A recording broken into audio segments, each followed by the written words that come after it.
right. Welcome back to another off the cuff episode where Tricia and I today are going to be taking on, I know this is going to surprise everybody, but we're going to start talking about Chat GPT and some of the resources that we have to help and support, and just some of the ideas around how it seems like out of nowhere, Tricia, Chat GPT has just disrupted education. Some school districts are banning it altogether. Some school districts are saying you can't do that. There's all kinds of misconceptions around what it can and can't do.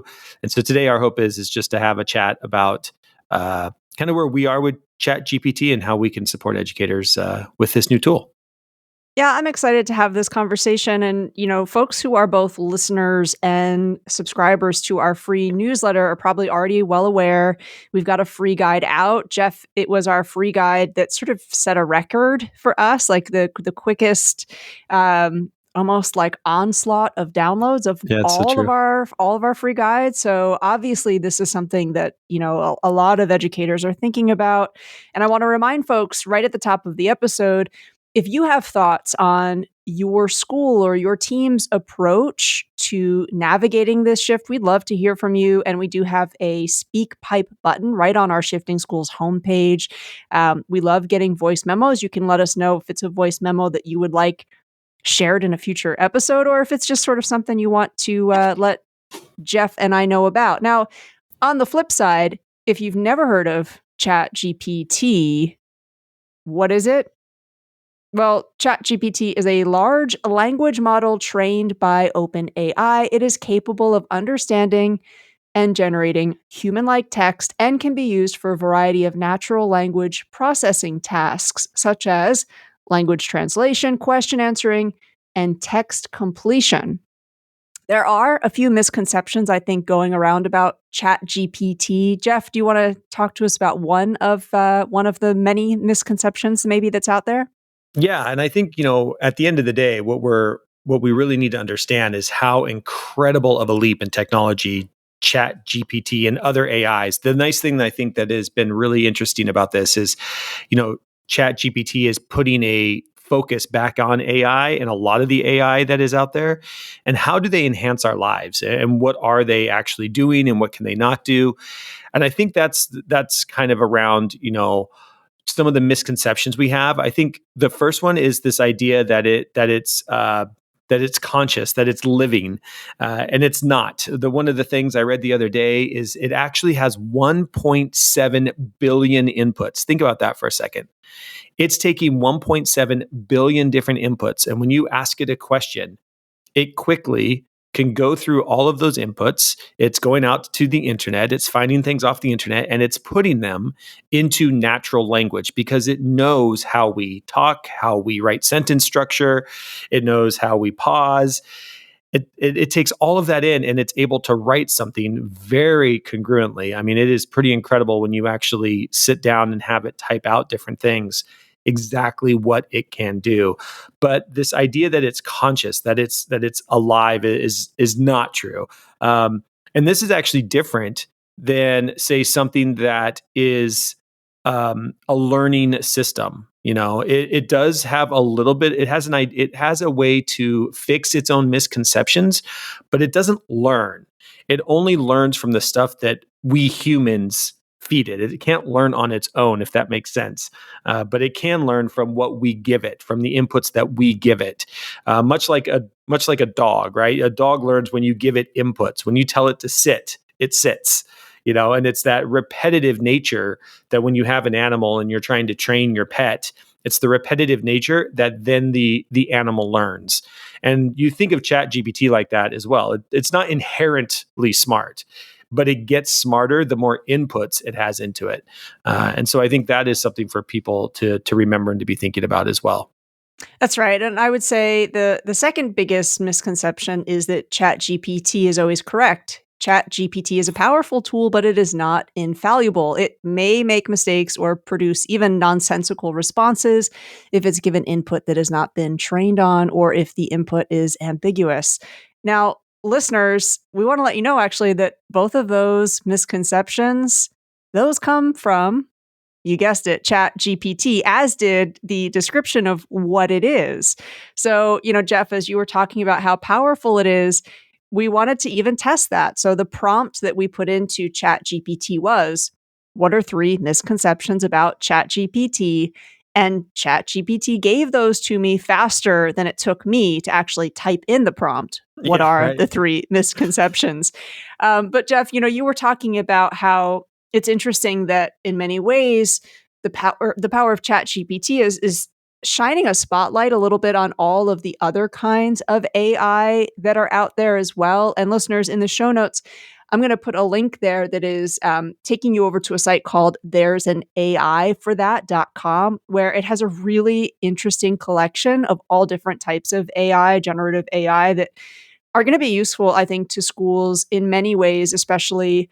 I think this is in many ways going to be like the year of the AI. Yeah, for sure. And I wanted to point one out. It's Tactic, which is a real time transcription. You can use it with Google Meet, with Zoom, with Microsoft Teams, where it's free and it will actually transcribe your full meeting. So, if you are a member of a team that meets virtually a lot and you're, maybe it's kind of like a rotating duty where someone has to take notes, there's an AI for that now. You don't necessarily need that role. So I just kind of think that's what a smart tool that can have real impact. So there's a whole bunch of them over there. And I would recommend take a look at the list and maybe experiment with one of them.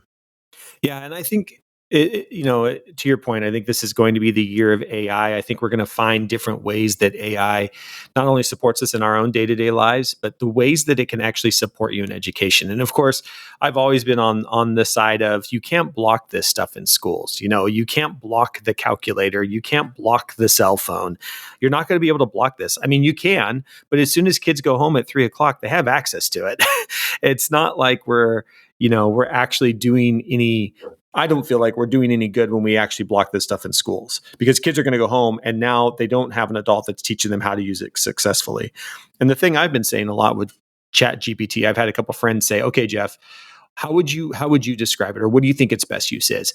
And right now, the best way I've been using it, I've used it almost every day for the last 2 weeks now, and I use it as a thought partner. If I need to bounce ideas off of something, if I'm wondering how to write something, or if I need something, like your proc, what are three misconceptions? I can go over there and say, "Oh, what are three things that teachers need to know about today?" And at least it gives me a starting point. They might not be the three things I agree with, but it gives me a place to get started. I use it as a thought partner. And I wonder if there's ways that you can start thinking about all of this AI as, what, this is a thought partner that when I'm working by myself and, Tricia, you and I aren't on a Zoom call or we're not collaborating somewhere synchronously and I need to bounce an idea off of something, this is a place that I can go and bounce ideas off of.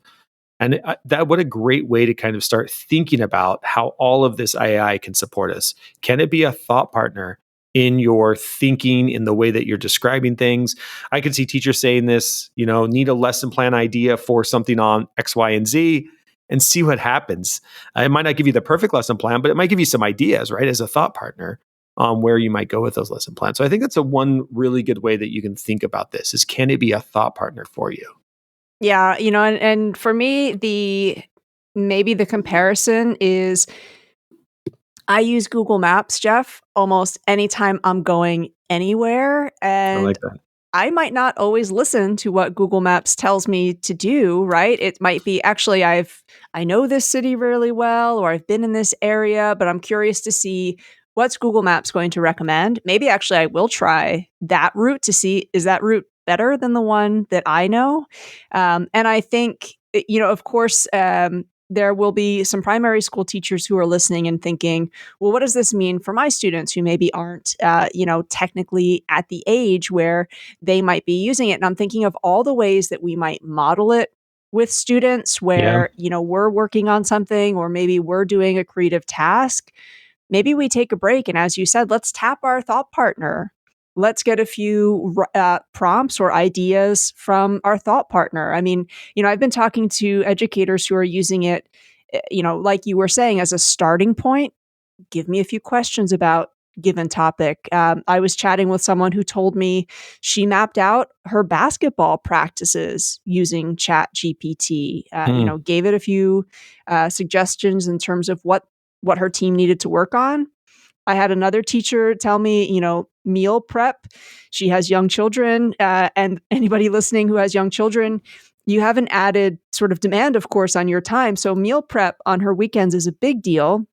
She gave Chat GPT her, ingredient restrictions, types of food that she liked. It did meal prep for her. that's crazy.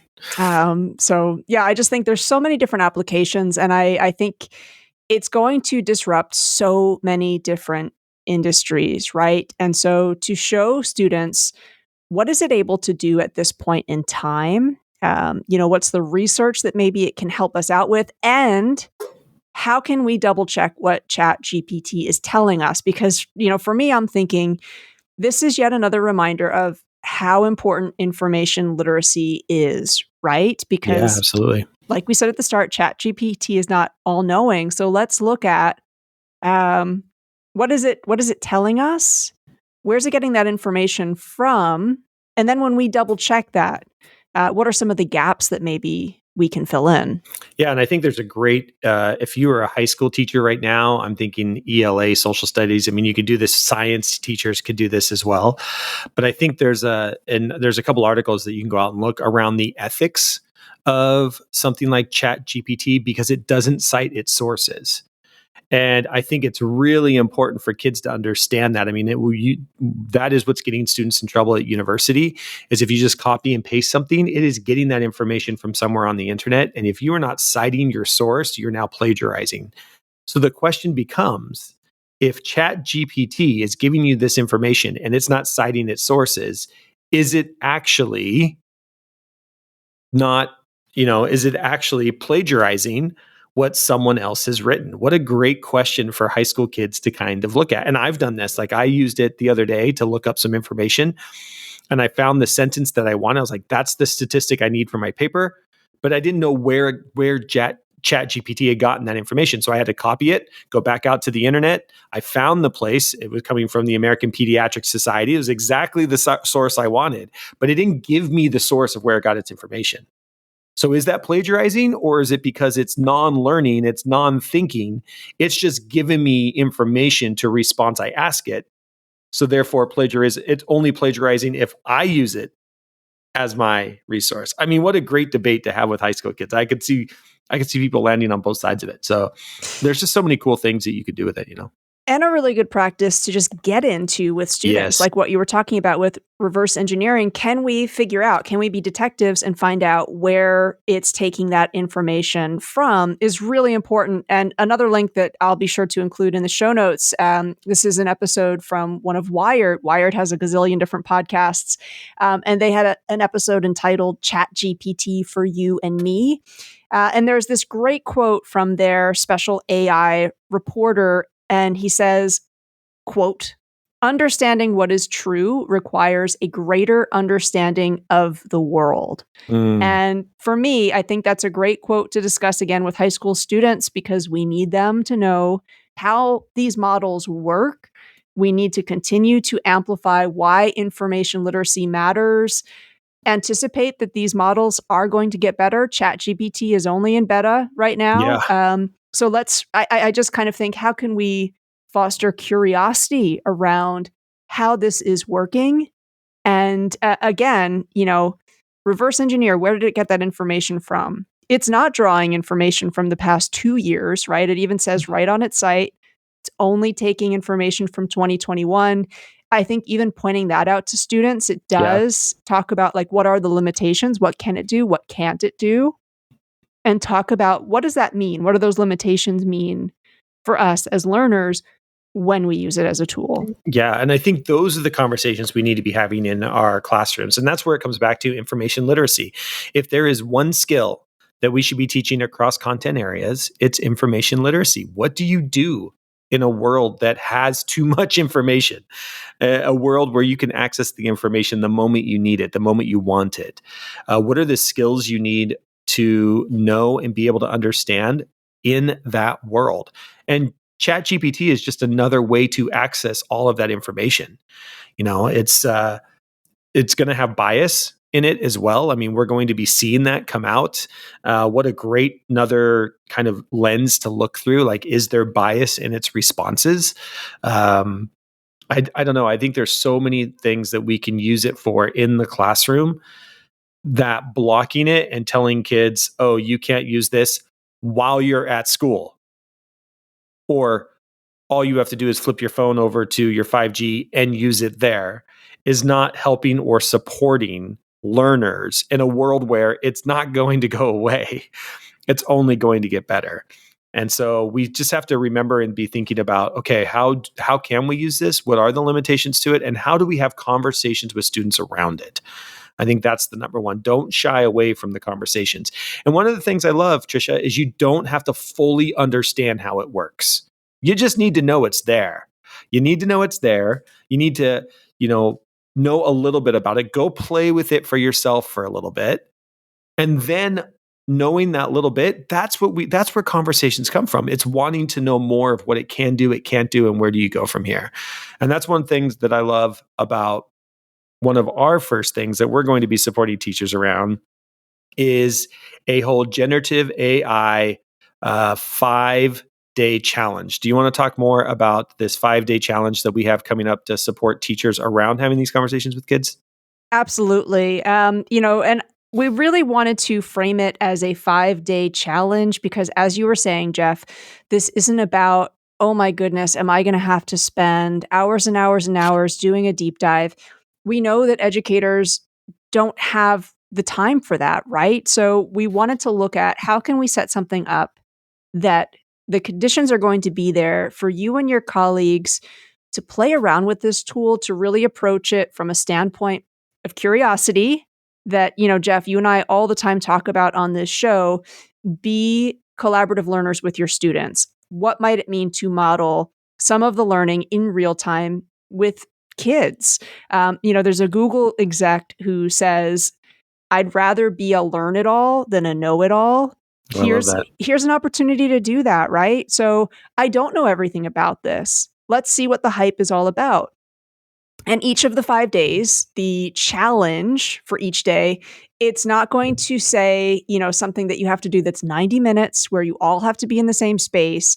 The 5-day challenge is set up so that you and a group of peers at the same school, at different schools, maybe it's something that you do with students. Maybe it's something that you do 10 minutes over your lunch. We have the template that's set up there for documentation so that folks can be playing around with the tool and then coming together at some point for conversation, right? Everything is there for you, ready to roll in terms of, okay, here's the challenge for the day.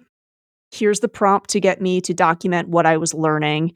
And here's our facilitator's guide for when we can get together to share our thoughts and to share our experiences. And I really want to underline that word experiences, right? Because learning that's experiential, where you actually are tinkering with this, I think is crucial right now. Trying out different things, because as we said at the start of the show, it is an imperfect tool. And I would almost posit that it's just as important to understand the flaws as it Yeah, is to absolutely. understand the strengths. And most certainly to understand what are some of the things that's going to save you so much time as a teacher? What about trying it out in terms of generating a rubric? Yeah. So we want you to explore some of the ways that it's really a useful teacher tool as well. Yeah, and that's really what the 5-day challenge is about. Again, I love that the way that we are structuring this 5-day challenge is you can use it with your colleagues, or you could easily adapt it and use it with your students. Maybe you do a 5-day challenge with your kids, 10 minutes of time to tinker with Chat GPT, have conversations around it. Again, we've put the structures into place so that students have, what are the questions we're trying to answer today as we play with it. And that's really our focus. Quick hits that kind of just get us to take one step forward into understanding what it can and can't do. And I love that idea. What can't it do? Not just what can it do, but what can't it do? What are its limitations? Is always an important thing to ask ourselves with any piece of technology that we have as well. So our 5-day challenge is going to be launched. Tricia and I are actually in the middle of creating it. So it will be launching on February 6th. That is when it will go live. You will be able to actually download it then on the website. But, Tricia, we have a special offer for those listeners out there who might want to get a little, get on the list a little early and maybe save a little money. Yeah, and that's, Jeff, you and I have been thinking, I think especially at the end of last year, now that we've got a slightly bigger podcast listener community, we're so grateful. We know that your week is busy. So when you take the time to just, give us that listen, we really, really appreciate it. So we've been trying to think, how can we say thank you to the newsletter subscribers? How can we say thank you to our listener community as well? So again, giving you the news early also means when you do the pre-order, you can buy it now for $75 US. Again, we're just trying to find lots of little ways to say thank you for being a part of the community. Thank you for your attention. And again, when you take the time to do that pre-order, if you want to reach out to Jeff or myself at info@shiftingschools.com and say, hey, this is something I would love to see incorporated in the challenge. We're open for feedback right now. Part of us also letting folks know early is because we're also putting out that message of what are the problems that you need to solve with this? Is it you're looking for an assessment policy tweak that you need to make? You want to see an example of that? So let us know what you would like to see included in the challenge. Hopefully by now, if you're a longtime listener, you know that we are always open to feedback. And that was, episode 243 of our podcast was the first of 2023 that featured Dr. Wendy Woods, who's one of the country's biggest experts when it comes to habit formation. That's been a really, that had a lot of folks listening and responding. And I think it's because what she said about habit formation is you set up the conditions to be able to do something. And Jeff, you and I were thinking about this with the challenge, right? If we want to create a habit where there's a disruption in education, but our habit or our response to it is curiosity and coming together in community, we were thinking, what sets up the conditions for that? A challenge where it's not a huge time investment. It's like micro experiments. And you and I were talking about how challenges have been useful to us in other ways too. I don't know if you want to talk about like a challenge that you've taken a part in, or again, something that you've done that set the conditions up for you to be able to strive for something.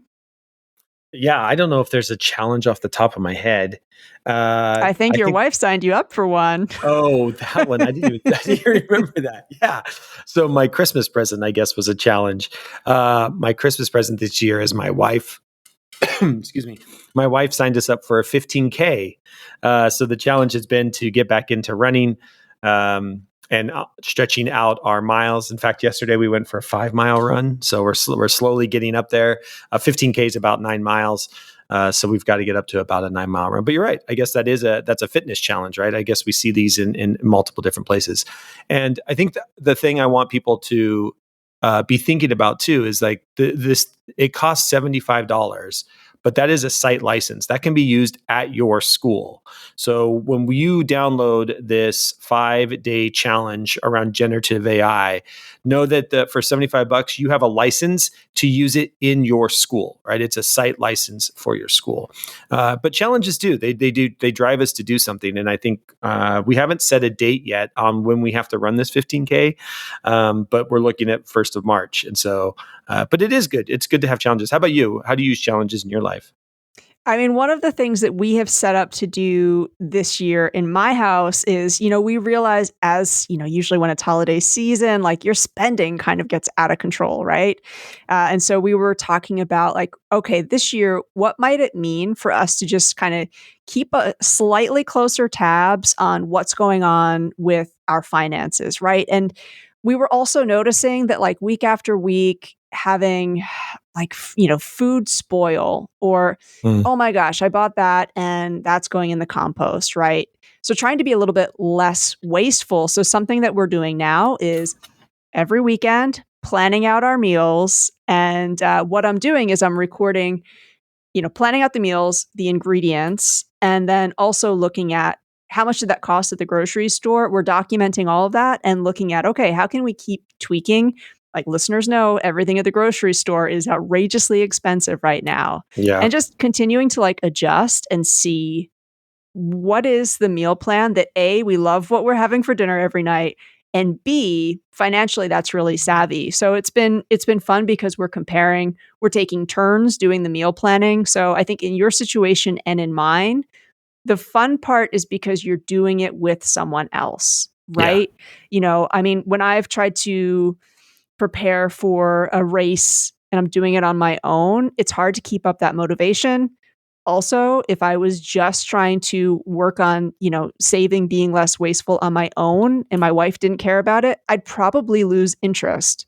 But because even just adding one other person into the equation, we're talking about it, it's I think that social piece, it just drives engagement. Yeah, for sure. And I think that's a huge part. We know that in everything, when you're held to, when somebody else is supporting you and pushing you to run that extra mile, even though you don't want to, or sit down on a Sunday meal plan, even if you don't want to. But when you're being held, with somebody and somebody is kind of there supporting you and you're in it together, there's just a sense of community. And that's really what we want. And that's what we hope that this 5-day challenge is. It's a way for you to create community either within your classroom or with your colleagues at your school or across your district. So you can find more about it over at shiftingschools.com. We've got it plastered all over the front page at shiftingschools.com. There you will be able to also purchase the early bird special, $75 on February 6th. Once it launches, it will jump up to $100, but you can get on the list today. And as soon as February 6th rolls around, if Tricia and I, in our challenge to get it done on February 6th, hit that deadline, you will then be given it. We will email it to you and you'll be ready to roll. Great. So again, we'd love to hear back from you if you've got questions about the challenge or anything that you're saying. I really would like to make sure that this is addressed. We love getting feedback. You can always reach us, info@shiftingschools.com. All of the links that we talked about in this episode, of course, they are over there in the show notes. Awesome. Thanks so much, Tricia. Thanks, everyone, for another off-the-cuff episode. And until next time, we'll see you on the network.